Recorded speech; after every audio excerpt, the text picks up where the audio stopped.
Assalamualaikum warahmatullahi wabarakatuh. Bertemu lagi dengan Mama Aini. Kali ini Mama Aini akan berkisah tentang seseorang bernama Sa'id bin Zaid. Mau tahu kisahnya? Dengarkan ya. Pada dahulu kala, tuh, ada Said. Tega-teganya dia telah menzalimi seorang perempuan. Iya ya, tidak menyangka. Padahal dia kan ahli ibadah. Tapi, kok tega menzalimi seorang perempuan? Dia katanya telah mengambil tanah milik perempuan itu.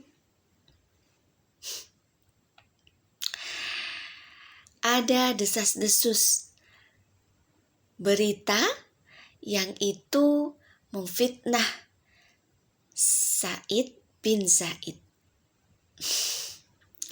Dan berita itu sudah tersebar seantero Madinah.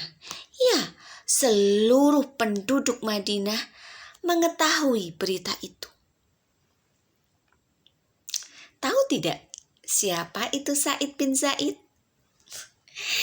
Sa'id bin Zaid adalah salah satu sahabat Rasulullah.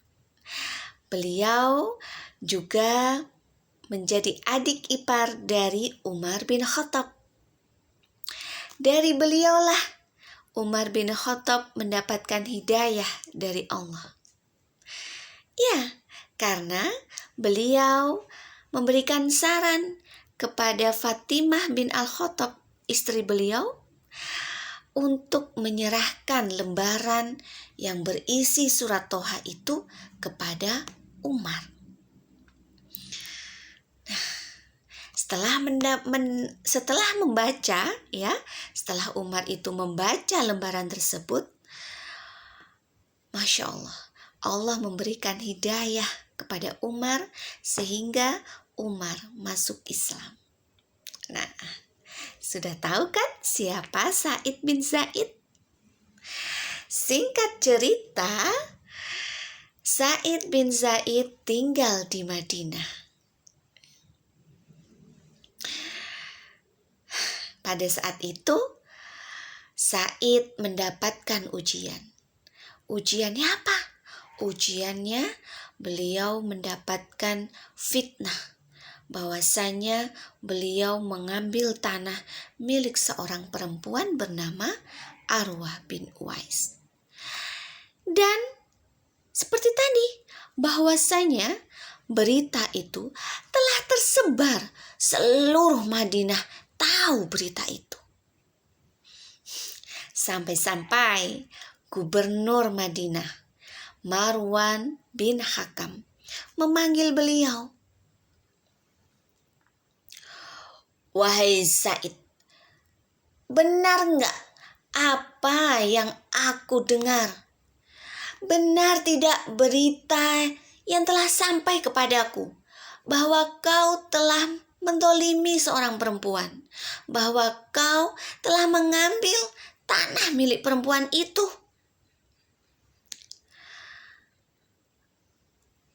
Wahai gubernur, bagaimana aku itu akan menzaliminya? Bagaimana aku mau mengambil tanahnya? Padahal aku mendengar hadis Nabi Muhammad Sallallahu Alaihi Wasallam. Hadis apa itu? Hadis bahwasanya barang siapa yang menzalimi seseorang dengan mengambil sejengkal tanahnya, maka dia akan dililit dengan 7 lapis bumi di hari kiamat kelak. Bagaimana aku tidak takut?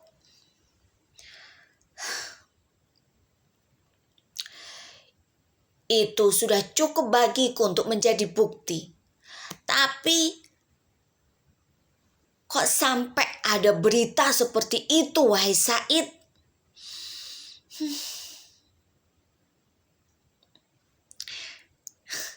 Awalnya Said bin Zaid cuek dengan berita tentang dirinya.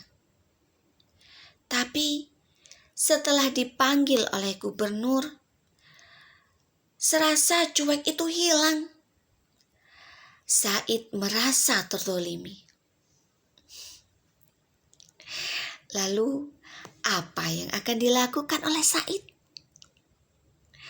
Apakah dia akan membalas fitnah itu?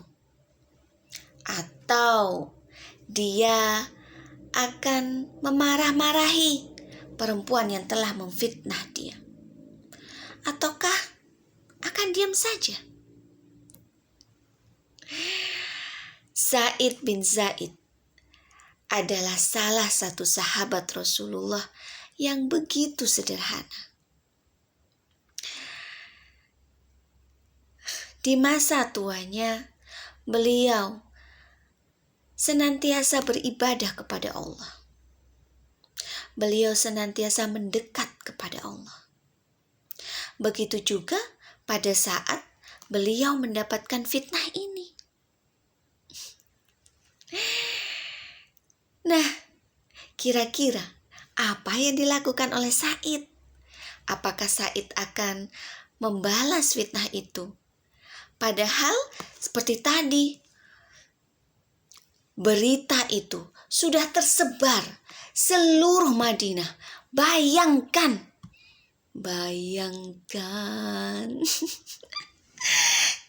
Bayangkan seluruh penduduk Madinah mendengar berita itu.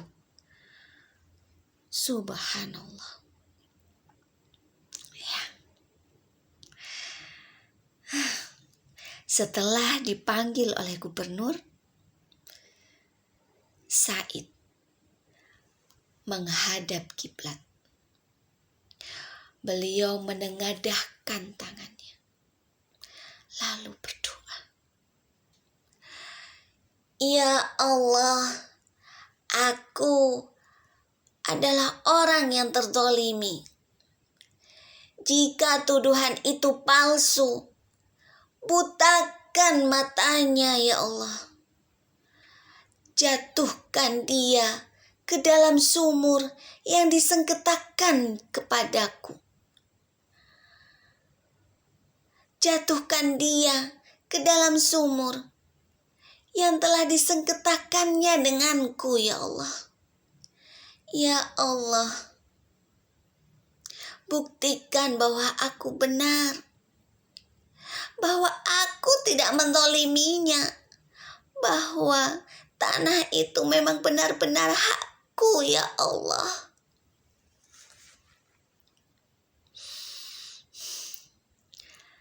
Apakah Allah mendengar doa tersebut? Apakah Allah menjawab doa Said bin Zaid?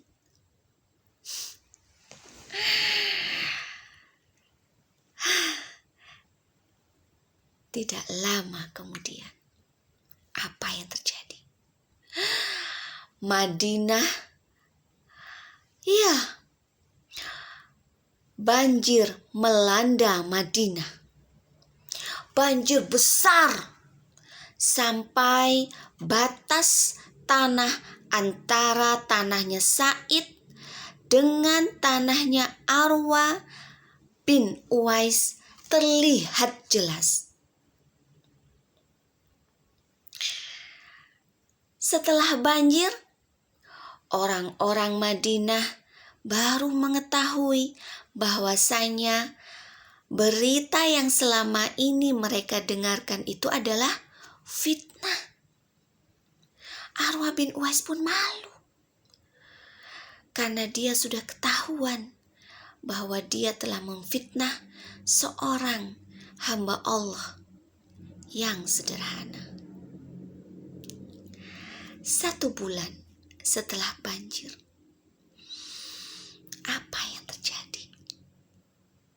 Masya Allah. doa Sa'id bin Sa'id terkabul. Mata Arwa bin Uwais mulai kabur. Bahkan dia kesulitan untuk berjalan. Dia selalu bingung untuk mencari pegangan karena tidak bisa jelas dalam melihat. Sampai suatu ketika dia ingin berjalan di tanah yang disengketakannya dengan Sa'id bin Sa'id. Dan dia terjatuh. Dia terjatuh ke dalam sumur yang disengketakannya dengan Sa'id. Dan seketika itu pula, Arwa meninggal dunia. Masya Allah. Tamat. Ya. Demikian kisah dari Mama Aini tentang seorang sahabat bernama Sa'id bin Sa'id. Apa yang bisa kita dapatkan dari kisah ini? Ya, jangan sampai kita mendolimi orang lain. Karena saat orang itu terdolimi dan dia berdoa, maka tidak ada hijab doa itu dengan Allah. Artinya doa itu pasti akan dikabulkan oleh Allah. Sehingga kita harus berhati-hati, jangan sampai kita mendolimi orang lain. Nantikan kisah-kisah Mama Aini selanjutnya. Ya. Assalamualaikum warahmatullahi wabarakatuh.